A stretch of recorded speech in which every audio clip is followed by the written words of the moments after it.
Ya, terima kasih Mas Roni atas pemaparan materinya. Nah, kita akan masuk ke sesi diskusi. Untuk saudara-saudara yang ingin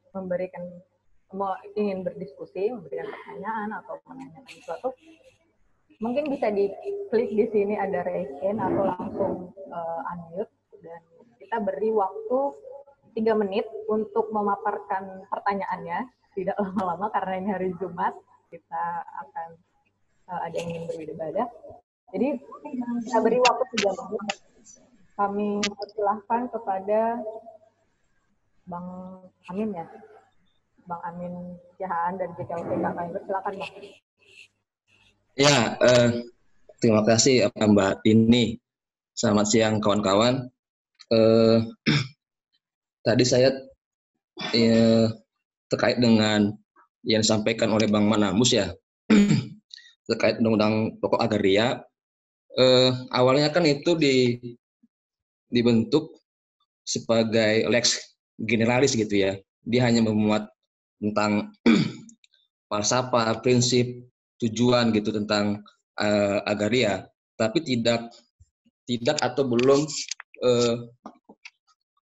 memasukkan prediksi ke depan akan adanya konflik tanah, akan adanya penguasaan tentang SDA begitu.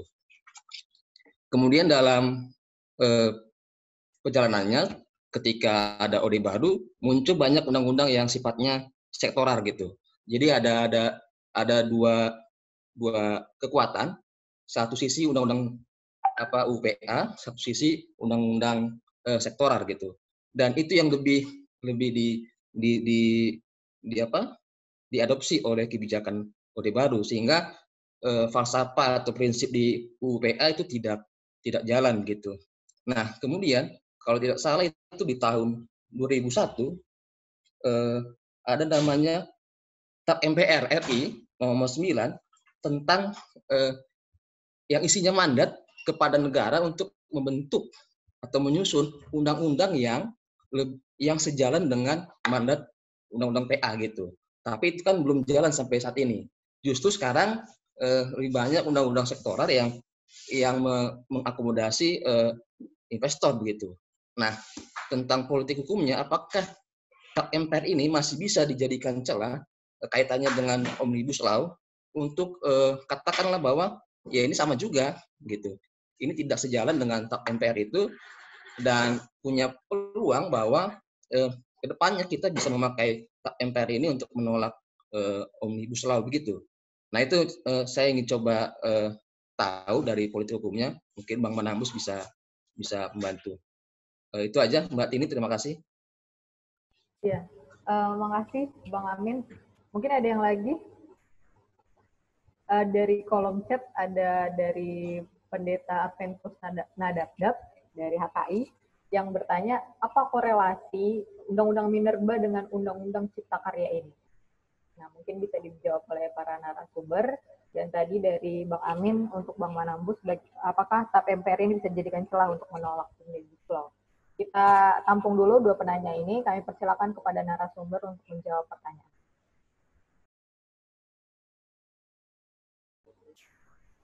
Ya, Bang Manambus. Silakan, Bang Manambus dulu. Nah.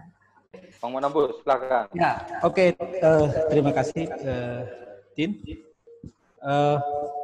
Terima kasih kepada Bang Amin ya, yang sudah ikut berpartisipasi dalam diskusi kita ini. Demikian juga Pendeta Advent. Ini memang diskusi yang sangat menarik, terlebih setelah Bang Eko dan Bang Roni menjelaskan secara lebih rinci terkait apa sesungguhnya bahaya dari RUU Omnibus Law. Terkait pertanyaan Bang Amin, apakah sebetulnya TAP MPR nomor 9 tahun 2001 itu bisa menjadi celah ya? Jadi begini, pertama kita harus katakan begini, bahwa Undang-Undang Pokok Agraria, Undang-Undang nomor 5 tahun 90, itu sebetulnya tidak pernah dilaksanakan secara utuh di negara ini. Justru berbagai kebijakan pemerintah dalam bentuk hukum itu kontradiktif atau mengingkari roh, nilai, dan prinsip yang diatur dalam Undang-Undang UPA. Ini bisa terlihat pasca tergulingnya rezim Soekarno, lahir Orde Baru yang memunculkan berbagai kebijakan-kebijakan dalam bentuk hukum, misalnya Undang-Undang Penanaman Modal Asing dan Dalam Negeri. Ini dimulai dengan memberi ruang yang sangat besar kepada katakanlah modal, korporasi, dan segala macam untuk mengeksploitasi atau memiliki sumber-sumber daya alam. Sebetulnya ini adalah satu hal pasca reformasi yang dilihat bahwa inilah sesungguhnya yang terjadi. Oleh karena itu, agar ada pembaharuan agraria atau katakanlah bahwa apa yang menjadi nilai prinsip yang ada dalam UPA sebagai penjabaran lebih luas dari pasal 33 Undang-Undang 45 itu perlu dibuat TAP MPR. Jadi sebetulnya ini adalah hasil refleksi dan evaluasi sekaligus kritik kepada pemerintah, dan pada saat itu penguasa menyadari bahwa memang kekeliruan itu terjadi, lahirlah TAP MPR nomor 9 tahun 2001 itu. Memang menjadi persoalan pasca lahirnya TAP MPR ini, kembali juga ke persoalan awal, tak satu pun, ya, atau kalau tidak mau bilang tak satu pun, berbagai kebijakan-kebijakan yang hadir itu juga tidak menjadi bersumber kepada apa yang dimandatkan oleh TAP MPR ini.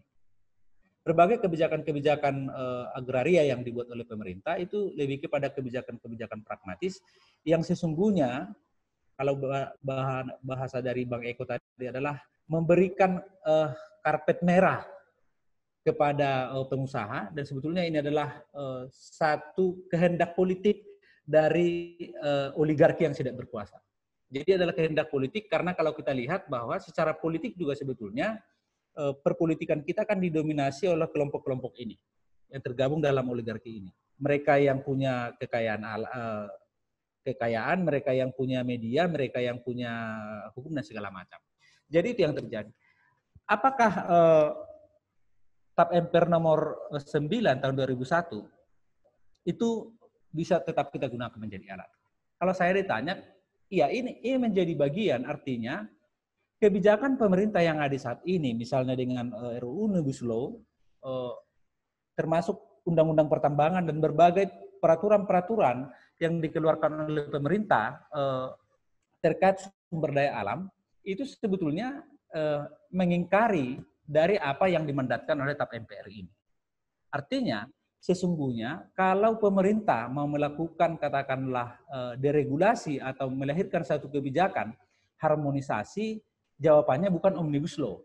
Prinsip-prinsip dasar yang dibangun bukan seperti prinsip-prinsip yang katakanlah pasal-pasal yang termuat dalam Omnibus Law, tapi bagaimana apa yang dijabarkan dalam UUPA atau apa yang diatur dalam UUPA, itu yang diatur lebih rinci bagaimana agar tidak terjadi ketimpangan atas kepemilikan tanah, bahwa memang sesungguhnya kedaulatan itu ada di tangan rakyat, terjadi keadilan ekonomi gitu kan.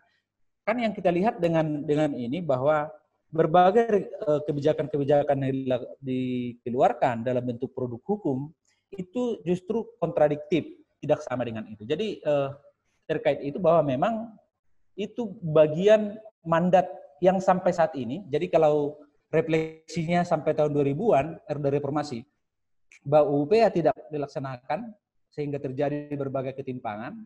Kalau kita mau refleksikan lagi bahwa UUPA dan TAP MPR ini tidak dilaksanakan oleh penguasa saat ini dan justru membuat kebijakan-kebijakan yang bertentangan dengan itu. Itu mungkin yang pertama. Yang kedua, apa korelasi dari Undang-Undang Minerba ya, yang baru diundangkan dengan Omnibus Law? Saya melihat berbagai kebijakan yang dibuat oleh pemerintah saat ini gitu ya, dan sebelumnya ada berbagai undang-undang sektoral yang mengatur terkait sumber daya alam. Sebetulnya semua itu adalah bagian dari satu kebijakan, paket kebijakan. Jadi kalau Mas Eko tadi menjelaskan bahwa secara global ada politik global yang dibangun dengan neolit itu, politiknya seperti itu, bagaimana agar ini lancar, artinya bisa agenda politik ini bisa berjalan lancar di negara-negara khususnya yang memiliki sumber daya alam yang sangat kaya. Ini harus dibangun juga satu kebijakan bahwa ada hukum yang memang ramah dengan itu. Jadi hukum itu diciptakan untuk mempersiapkan agar bagaimana agenda politik global ini bisa berlaku atau bisa berjalan. Artinya kerangka ekonomi dan kerangka politik yang dibangun seperti itu. Jadi kalau saya melihat ya apa yang dimuat juga misalnya dengan kalau ditanya tadi Undang-Undang Minerba, ini hanya satu rangkaian kebijakan politik dari pemerintah yang dilahirkan dalam bentuk politik hukum yang menyangkut sumber daya alam, yang semua ini adalah paket-paket kebijakan politik yang menghamba kepada investor, dan di ujungnya itu adalah sebetulnya ada kerangka politik global yang lebih luas. Mungkin begitu dari saya. Terima kasih. Ya, mungkin untuk narasumber yang lain yang ya. Bung Roni, izin duluan ya. Mas Riko, silakan. Iya, saya lebih ke pertanyaan Pak Pendeta absen tadi. Terima kasih pertanyaannya. Sebenarnya uraian yang saya sampaikan tadi itu tidak khusus untuk Omnibus Law. Makanya di slide yang kedua itu kan sebenarnya penjelasan saya terkait dengan seluruh undang-undang yang pro pasar dan ekstraktif sumber daya alam. Kalau teman-teman ingat, sebelum ada Omnibus Law ini ramai, kan ada aksi-aksi kita, gerakan rakyat, gerakan sosial itu untuk menolak beragam RUU-RUU kan, yang disebut sama Bung Roni tadi juga RUU Pertanahan, RUU Minerba, ada RUU KPK, dan lain-lain yang saat itu hampir menyamai reformasi 98 ya. Semangatnya itu demikian rupa sehingga banyak sekali yang RUU itu kemudian dipending dulu lah. Meskipun ini diam-diam mau diloloskan satu demi satu. Nah, bagaimana cara membacanya ketika RUU Minerba ternyata lolos gitu? Dan Omnibus Law ini sangat dikhawatirkan bisa lolos. Kalau kita lihat situasinya seperti yang terjadi untuk RUU Minerba, cara membacanya ada beberapa level. Kalau saya tadi kan sebenarnya pada level ekonomi politik regional dan turunannya pada dasar kebijakan apa yang dipakai kok itu harus diloloskan. Saya tadi menyebut dokumen dari para penasehat negara ini, entah itu dari area, ada McKinsey, nanti ada Boston Consultant yang arahnya memang ke sana. Karena saya ingin menelusuri gagasannya. Tapi kalau yang politik, mudah-mudahan saya benar gitu, sebenarnya merujuk ke banyak orang di Jakarta sini, di gerakan nasional khususnya, bahwa RUU yang pro pasar dan sumber daya alam itu diloloskan karena udah waktunya bayar hutang ijon politik gitu.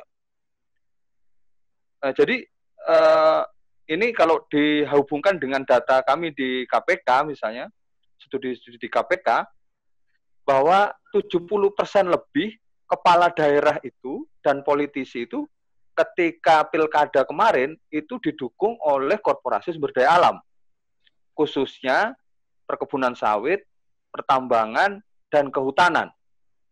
Itulah yang banyak mendukung bagaimana seorang calon politisi dan kepala daerah itu akan mencalonkan sebagai pimpinan di daerah. Nah, dealnya apa? Dari data KPK, Gerakan Nasional Penyelamatan Sumber Daya Alam, itu dealnya adalah kemudahan izin dan konsesi, ya, dan kemudahan dan pemberian izin konsesi-konsesi sumber daya alam. Nah, itulah jawaban mengapa banyak kepala daerah yang meringkuk di jeruji KPK. Karena ketika dia sudah jadi kepala daerah, dia harus memberi kompensasi yang dijanjikan. Bahkan temuan kami di wilayah Kalimantan, teman-teman, Pak Pendeta absen tadi, di wilayah Kalimantan dan yang kaya sumber daya alamnya, itu di hari yang sama, seorang kepala daerah dilantik, dia harus pindah kamar, tanda tangan persetujuan itu 12-15 izin, terutama batu bara. Kenapa dilakukan di hari yang sama? Karena khawatir kalau di hari yang berbeda nanti dia membuat kabinet baru, itu nanti kabinetnya nggak setuju atau berseberangan dengan korporasi ini. Jadi misalnya Bang Manombus tadi itu jadi kepala daerah, itu kontraknya aku menangkan kamu, aku biayai kamu, tapi di hari yang sama, begitu kamu dilantik, kamu harus sudah tanda tangan izin konsesi yang kami tuntut. Nah, itu yang disebut dengan ijon politik.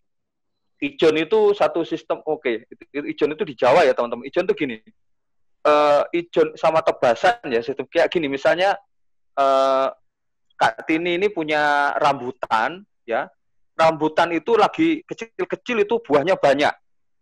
Nah, saya ini pengusaha, saya sudah bisa menaksir berapa keuntungan saya kalau saya membeli seluruh kebun rambutan dari Mbak Tini tadi, Kak Tini itu. Itu masih kecil-kecil itu. Makanya disebut ijon. Ijon itu masih belum kelihatan buahnya. Masih kecil-kecil. Makanya saya beli semuanya. Oke, Kak Tini, 1 hektar ini saya beli ya. Nah, nanti setelah saya beli, Kak Tini itu nggak punya tanggung jawab untuk memelihara lebih lanjut sampai panennya. Sudah putus haknya. Karena udah dikasih uang depan tadi itu. Udah habis. Putus. Udah dibeli gitu. Nah, kalau tebasan itu adalah kalau Kak Tini tadi punya rambutan, misalnya 1 hektar, itu buahnya sudah layak dipanen, atau saya tebas. Saya tebas itu saya beli semuanya. Oke, berapa ini semua Kak Tini? Saya tebas. Nah, kalau ijon politik itu sudah lama, itu sudah ditanemin dulu. Nah, para pengusaha dan korporasi sumber daya alam ini prakteknya adalah melakukan ijon politik. Oke, saya kasih dulu uang ya, saya beli dulu kamu, tapi nanti kalau kamu jadi penguasa, izin-izinku kamu kasih ya. Nah, RUU Minerba, kalau dilihat dari gurita yang mendukungnya, yaitu lebih banyak menguntungkan tambang, ya, perusahaan tambang khususnya batubara dan minerba, dan aliansi-aliansi pendukungnya sama dengan Omnibus Law, itu justru koalisi-koalisi pengusaha gitu. Nah, jadi saya kok mengira sekarang ini para politisi itu baik di Senayan maupun di pemerintahan itu harus mengeluarkan izin ini karena sudah deal politik duluan gitu. Ini waktunya bayar utang gitu. Nah, pertanyaannya yang Bung Roni tadi juga bilang, kita ngelawannya gimana ini dengan satu sistem politik yang kena ijon politik tadi yang saya sebut gurita oligarki itu. Ya tentu nggak boleh putus asa ya, tetap aja kita lakukan perlawanan, aksi massa, kampanye, agitasi, advokasi. Tapi kalau memang tetap, kalau saya ya, kalau misalnya tetap lolos, saya yang tadi mengusulkan melakukan delegitimasi itu. Misalnya yang kami lakukan di KPK ya misalnya, kita kan dulu menolak RUU KPK bareng-bareng. Tapi ternyata toh lolos juga. Dan pimpinan yang sekarang adalah pimpinan yang dipilih dengan RUU KPK yang ingin melemahkan KPK. Lalu sikap kita sebagai orang yang bekerja bersama KPK kayak apa? Kamu boleh menang, kamu boleh menang jadi pimpinan, tapi publik tahu bahwa kamu nggak layak.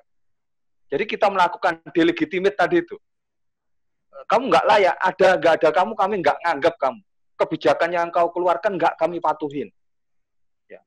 Apa yang kamu programkan nggak kami laksanakan. Itu melakukan delegitimasi. Jadi kalau RUU Minerba nanti ini lolos, jadi kita mau misalnya nanti dia melaksanakan kebijakannya, kita lawan saja. Apa? Ini kan sudah ada undang-undangnya. Undang-undang itu tidak legitimate. Dulu tidak atas persetujuan rakyat. Nah, kita anggap aja tidak ada itu. Kira-kira begitu. Kalau menurut saya, jawaban singkatnya RUU Minerba itu ada hubungannya dengan Cipta Kerja atau Omnibus Law sama-sama sebagai agenda untuk mempermulus atau karpet merah dari kepentingan korporasi dan oligarki sumber daya alam. Dan itu bagian dari yang disebut dengan ijon atau deal politik tadi. Terima kasih, Kak Tini, saya kembalikan. Ya, terima kasih Mas. Mungkin langsung Mas Roni untuk langsung menjawabkan. Ya, untuk apa ya tadi pertanyaan yang pertama, apa korelasinya Undang-Undang Minerba dengan RUU Cipta Kerja? Sebenarnya keduanya sangat-sangat berkorelasi. Mengapa demikian? Karena pengusaha saat ini mereka pragmatis saja. Kalau misalkan nggak tembus di RUU Minerba, ya mereka akan usulkan di RUU Cipta Kerja. Kalau nggak tembus juga, ya mereka tinggal bikin RUU yang lainnya atau peraturan pemerintah yang lainnya. Itu yang sama, yang persis terjadi dengan RUU Pertanahan. Yang tahun lalu kita berhasil menolaknya, berhasil menundanya, membatalkannya. Gapki, Ray, atau Abdi, pengusaha pertambangan, mereka nggak hilang akal. RUU Pertanahan saya kok bisa batal ya? Coba saya bayar juga nih elit-elit ini untuk golkan RUU Cipta Kerja. Taktik-taktik seperti itulah yang dijalankan oleh para elit bisnis saat ini. Jadi sayangnya ya, memang revisi RUU Minerba itu saat dia masuk ke DPR itu statusnya carry over, jadi hanya melanjutkan proses yang sudah berjalan. Nah, itulah keuntungannya yang didapat oleh para pengusaha tambang, dan pengaturan di dalam revisi RUU Minerba itu pun sangat mengerikan. Tidak ada lagi pembatasan wilayah, pemberian izin tambang itu sesuai dengan permintaan para pengusaha, jangka waktunya pun diperpanjang, bla bla bla. Tidak ada proses partisipasi masyarakat di dalam penerbitan izin, bla bla bla, dan sebagainya. Mungkin itu korelasinya, jawaban singkatnya mengenai pertanyaan yang pertama.